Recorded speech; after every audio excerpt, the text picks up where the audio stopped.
A staple technology for digital DJing finally ceases development. A brand new interesting DJ conversion tool appears on the scene. Ableton announces a new way to make music. And an LA radio legend changes ownership. Find out more coming up.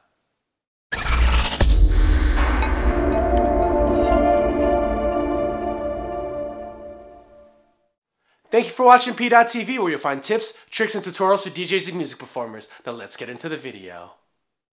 The founders and creators of the MP3 file format have just announced that they are no longer developing the format any further. This doesn't necessarily mean that the format is dead, but there's just no longer any more development that they're going to do in the future past this point. But with all the tools that we have as DJs, file converters to converting to MP3s, or ways to create our own MP3s from our own music, I can see this format lasting years and years on in the future. There might not be any further development, but I still think this is the #1 file format for all DJs around the world to be using.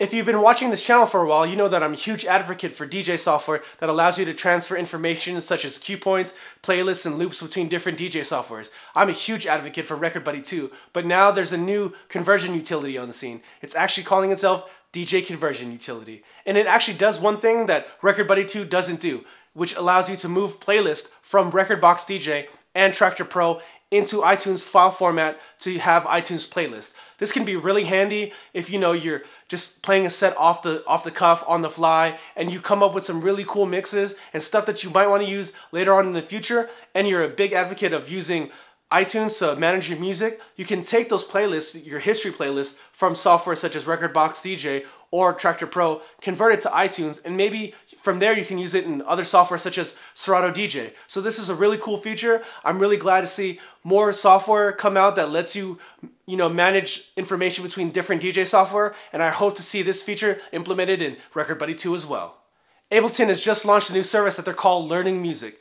This teaches you step by step how to create different types of music. Right now they have a really cool and really simple and really easy to understand guide on how to make techno in a couple steps.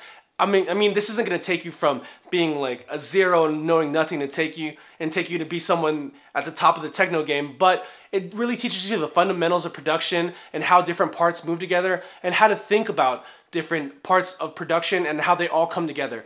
As a DJ that uses Ableton not only for making, DJ edits and making mixes, but making my own tracks, I would have loved to see this when I was coming up and learning how to use Ableton. And I can see this being really useful for a lot of DJs out there that want to make the transition from just being a DJ to becoming a DJ that makes music as well. And they use Ableton. This is a perfect way to segue from DJ to producer. So if you are one of those guys, definitely check out Learning Music. As a kid growing up in LA and being a huge hip-hop fan, I grew up listening to Power 106 on the radio.